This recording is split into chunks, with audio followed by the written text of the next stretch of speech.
Hello friends, welcome back to your channel get tricks with Puneet.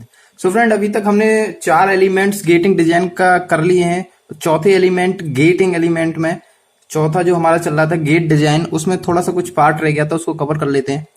कुछ term है जैसे getting ratio. Getting ratio क्या होता है? It is the ratio between area of sprue, area of runner, area of gate. ये तो आपको अच्छी तरह से पता होगा क्या स्प्रू होता है, क्या रनर होता है, क्या गेट होता है। फिर भी एक बार आपको फेमिलियर करा देते हैं इन वर्ड्स से। देखिए सर, ये होता है आपका स्प्रू, ओके, और ये होता है आपका रनर, और यहां से एक्चुअल एंट्री जो होती है मोल्टन मेटल की मोल्ड कैविटी में, वो होता है आपका गेट। ठीक है, लेकिन आज हम पढ़ेंगे जो एक्चुअल एंट्री जो होती है मोल्टन मेटल में, वो गेट के थ्रू नहीं, चॉक एरिया के थ्रू होती है। ओके, अब चॉक एरिया डिसाइड करता है। चॉक एरिया डिसाइड करने के लिए पता होना चाहिए आपका सिस्टम प्रेशराइज्ड है एंड अनप्रेशराइज्ड है। ओके, तो ये आगे डिस्कस करेंगे, क्लियर हो जाएगा आपको। तो यानी स्प्रू, रनर और गेट के एरिया का जो रेशियो है उसको हम गेटिंग रेशियो कहते हैं। And friend, next term is choking area. यानी ये क्या होता है choking area? It is the minimum cross section area in all the gating element. यानी जितने भी गेटिंग एलिमेंट हैं, sprue, runner, gate, sprue, runner, gate, इनमें से जो मिनिमम एरिया होता है ना, उसको कहते हैं चॉक एरिया। यानी मिनिमम, ये बहुत ही की पॉइंट जो है इसमें याद करने वाला है, मिनिमम क्रॉस सेक्शन एरिया। जो की पॉइंट है इसका वो है मिनिमम क्रॉस सेक्शन एरिया। और क्रॉस सेक्शन एरिया मिनिमम किसमें से? Sprue, runner, area of sprue, area of runner, area of gate.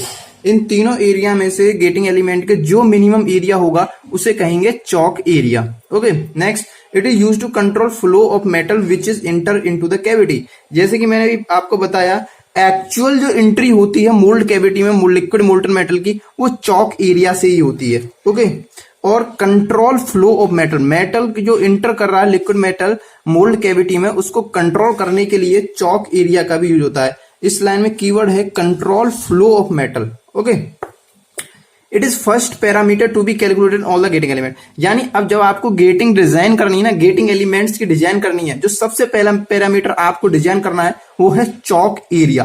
और चॉक एरिया का जो फॉर्मूला है वो है, सीधा सा फॉर्मूला है, M upon rho T F C D root 2GSD। इधर ये टी एफ जो है वो टाइम ऑफ फिलिंग है, डिपेंड करता है टाइम फिलिंग बॉटम गेट का है या फिर टॉप गेट का है, वो मैं आपको बता चुका हूं। ओके, सी डी क्या है? कोफिशिएंट ऑफ डिस्चार्ज है। ओके, एस टी क्या है? टोटल हाइट, कप की हाइट और स्प्रू की height. Okay, total height. And ये rho is density of liquid metal and M is the mass. Okay, ये या तो आप कंटिन्यूटी इक्वेशन बेसिक कंसेप्ट से निकाल सकते हैं या डायरेक्ट फॉर्मूले से भी निकाल सकते हैं। मैं कहूंगा ज्यादा भी टफ नहीं है, आप इसे याद रखिए, क्योंकि डायरेक्ट क्वेश्चन फॉर्मूले से क्वेश्चन आता है तो आपको टाइम कम लगेगा। तो फ्रेंड्स, अब देखते हैं unpressurized gating system and pressurized gating system. तो फ्रेंड, जो अनप्रेशराइज्ड गेटिंग सिस्टम है उसको हम फ्री गेटिंग सिस्टम भी कहते हैं। ये बहुत लोगों को नहीं पता होता है, क्योंकि एग्जाम में इस नाम से भी क्वेश्चन आ सकता है, free gating system. Okay, pressurized gating को हम चॉक्ड सिस्टम भी कहते हैं। ये जो नाम है बहुत से लोगों को नहीं पता होता है, लेकिन आज से आपको रिमेंबर रखने हैं ये नाम, क्योंकि क्वेश्चन में घुमाने के लिए आपको नेम चेंज कर सकता है क्वेश्चन में खाली। ओके, तो प्रेशराइज अनप्रेशराइज्ड गेटिंग सिस्टम में क्या होता है, ये मैंने बताया, स्प्रू, जो स्प्रू का बॉटम है ना, इसमें जो स्प्रू का बॉटम है वही चॉक एरिया हो जाता है। यानी ये स्प्रू, ये रनर और ये गेट, यानी इन तीनों में से जो मिनिमम एरिया होता है वही चॉक एरिया होता है, मैंने आपको बताया। तो यहां पर जो चॉक एरिया होता है ना, चॉक एरिया, वो क्या होता है? स्प्रू का बॉटम का एरिया, इसी को हम कहते हैं चॉक एरिया। लेकिन इधर प्रेशराइज्ड गेटिंग सिस्टम में जो चॉक्ड एरिया होता है वो हमारा गेट होता है।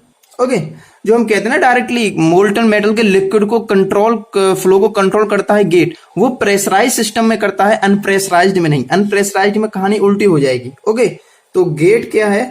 गेट का जो एरिया है वो चॉक एरिया हो जाएगा, किसमें? प्रेशराइज्ड गेटिंग सिस्टम में। ठीक है, यानी chalk area is the bottom of sprue.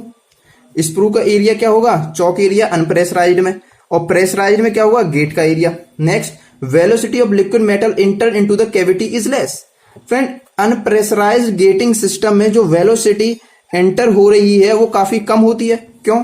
क्योंकि वेलोसिटी यहाँ पर ज्यादा होती है एरिया क्रॉस सेक्शन कम होने की वजह से, लेकिन जैसे जैसे आगे बढ़ते हैं इसका एरिया बढ़ जाता है। ओके, एरिया बढ़ने की वजह से यहाँ पर वेलोसिटी जो है जो एंटर कर रही है मोल्ड कैविटी में वो कम हो जाती है। लेकिन यहाँ पर क्या है, जो मिनिमम एरिया होता है वो गेट का एरिया होता है। एरिया कम होने की वजह से यहाँ पर वेलोसिटी क्या हो जाती है, एक अजम्पशन है यहाँ पर जो लिक्विड मेटल फ्लो हो रहा है ना वो इनकम्प्रेसिबल है फ्रेंड। तो इनकम्प्रेसिबल है, इनकम्प्रेसिबल में कंटिन्यूटी इक्वेशन लगती है A1V1 इक्वल टू A2V2। ठीक है, तो जिधर का एरिया अपना कम होगा ना उधर वेलोसिटी ज्यादा होगी। तो इधर एरिया बहुत कम है गेट का, तो यहां पर वेलोसिटी क्या होगी, ज्यादा होगी। ओके, लेकिन वेलोसिटी कम ज्यादा होने से क्या होगा, अगर वेलोसिटी आपकी सिस्टम में कम है तो टर्बुलेंस और स्प्लेसिंग जो होती है जिसकी वजह से इरोजन होता है, मोल्ड कैविटी में इरोजन होता है, सैंड इरोजन, जिससे आपकी कैविटी में वो सैंड मोल्डिंग सैंड मिल जाती है और आपकी कास्टिंग को खराब करती है। वो अगर स्प्लेसिंग नहीं होगी तो आपका कास्टिंग डिफेक्ट्स नहीं आएंगे, टर्बुलेंस एंड स्प्लेसिंग नहीं होगी। लेकिन वेलोसिटी ज्यादा होगी ना तो टर्बुलेंस एंड स्प्लेसिंग होंगे, टर्बुलेंस एंड स्प्लेसिंग होंगे। ओके, लेकिन अगर टर्बुलेंस एंड स्प्लेसिंग हो रही है, ठीक है, वो किस वजह से हो रही है, वेलोसिटी के कारण। वेलोसिटी ज्यादा है तो टर्बुलेंस स्प्लेसिंग हो रही है, लेकिन वेलोसिटी कम है तो टर्बुलेंस स्प्लेसिंग नहीं हो रही। तो फ्रेंड मैंने आपको पिछली वीडियो में बता रखा है, अगर आपके पास फेरस मटेरियल है, अगर आपके पास फेरस मटेरियल्स है तो फेरस मटेरियल की क्या होती है, डेंसिटी कम होती है।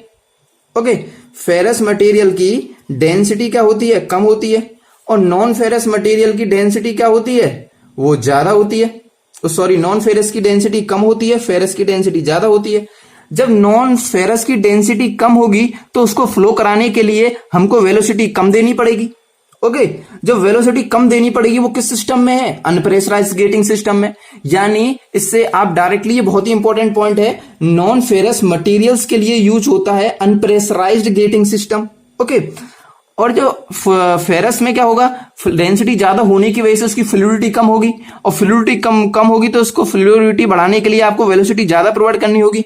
तो इसकी वेलोसिटी क्या होती है, हाई होती है, जिसकी वजह से टर्बुलेंस एंड स्प्लेसिंग होती है। और जो वेलोसिटी हाई किसमें प्रोवाइड करते हो आप, फेरस मटेरियल्स में प्रोवाइड करते हो।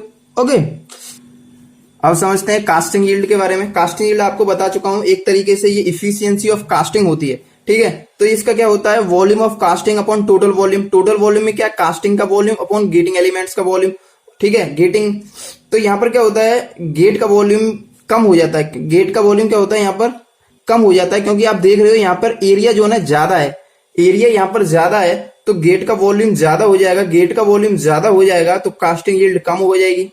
ओके, लेकिन इस केस में क्या है, प्रेशराइज गेटिंग के सिस्टम में चौक एरिया ही अपना गेट है, तो एरिया इसका कम है तो वॉल्यूम कम है, तो डिनोमिनेटर कम हो जाएगा, तो इसकी कास्टिंग जो होगी यील्ड वो ज्यादा होगी। ओके, अब समझते हैं air aspiration effect. Air aspiration में पिछले लेक्चर में आपको डिटेल में समझा चुका हूं।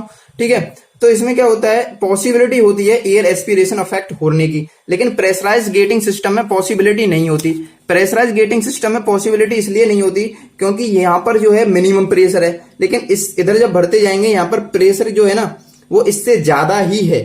तो यानी इससे ज्यादा ही प्रेशर है, तो मैंने आपको बताया था अगर प्रेशर इससे कम हो गया, मिनिमम प्रेशर से भी प्रेशर कम हो गया तो यहाँ पर एयर सक्ड हो जाएगी, यहाँ पर एस्पिरेशन अफेक्ट हो जाएगा। लेकिन यहाँ पर जो प्रेशर हमेशा इससे ज्यादा ही है इस पूरे पोर्शन में, तो इस पूरे पोर्शन में एयर के आने के कोई चांस है नहीं, तो यहाँ पर एयर एस्पिरेशन नहीं होगा, लेकिन यहाँ पर एयर एस्पिरेशन हो जाएगा। यहाँ पर क्या है, यहाँ पर प्रेशर कम है, यहाँ पर प्रेशर ज्यादा है, और यहाँ पर भी इससे प्रेशर ज्यादा है। ठीक है, तो चांसेस हैं कि यहां से एयर एस्पिरेशन अफेक्ट हो जाए, क्योंकि मिनिमम यहीं पर है ना, एंट्री यहां पर हो रही है लेकिन मिनिमम यहां पर है। ठीक है, हो सकता है चांसेस है यहीं से एस्पिरेशन हो जाए इसमें। ठीक है, तो एस्पिरेशन हो सकता है अनप्रेशराइज्ड में, लेकिन प्रेशराइज्ड में एस्पिरेशन की कोई संभावना नहीं है। ठीक है, ठीक है, अब देखते हैं गेटिंग रेशियो। अनप्रेशराइज्ड के लिए क्या होता है, प्रेशराइज्ड के लिए क्या होता है। गेटिंग रेशियो में बता चुका हूं आपको, स्प्रू और रनर और गेट के एरिया का रेशियो होता है। ठीक है, तो मैंने बताया इसमें स्प्रू का एरिया कम होगा, तो आप टिपिकली कोई एग्जांपल ले लीजिए 1:2:3, इसमें ये कम है। ठीक है, लेकिन इसी तरीके से प्रेशराइज्ड गेटिंग सिस्टम को आप देखोगे तो इसमें जो एरिया है वो गेट का कम होना चाहिए। ओके, 3:1, बहुत हो सकते हैं, बहुत तरीके के हो सकते हैं, मैंने एक एग्जांपल लिया है, लेकिन बच्चे फंसते यहाँ पर हैं, स्टूडेंट्स लोग जो होते हैं आंसर देने में यहाँ पर फंसते हैं, जब स्प्रू का भी एरिया कम हो जाए, गेट का भी एरिया कम हो जाए। ठीक है, तो क्या होगा, आप इसको प्रेशराइज गेटिंग की कंडीशन में कंसीडर कर सकते हो फ्रेंड्स, ठीक है। लेकिन अगर ऐसी कोई कंडीशन आ जाए 2:1:2, ये कोई गेटिंग रेशियो नहीं है, ये गलत है, गेटिंग रेशियो नहीं है। ना तो इसमें स्प्रू का एरिया कम है, ना ही इसमें गेट का एरिया कम है, यानी ये गेटिंग रेशियो बिल्कुल गलत है, इनवैलिड है। ओके, तो आई होप आपको अच्छे से समझ में आया होगा, ठीक है। तो नेक्स्ट लेक्चर में मिलते हैं फ्रेंड। अगर आपको अच्छा लगा तो प्लीज चैनल को शेयर करें, सब्सक्राइब करें, and stay home, stay safe. Thank you guys.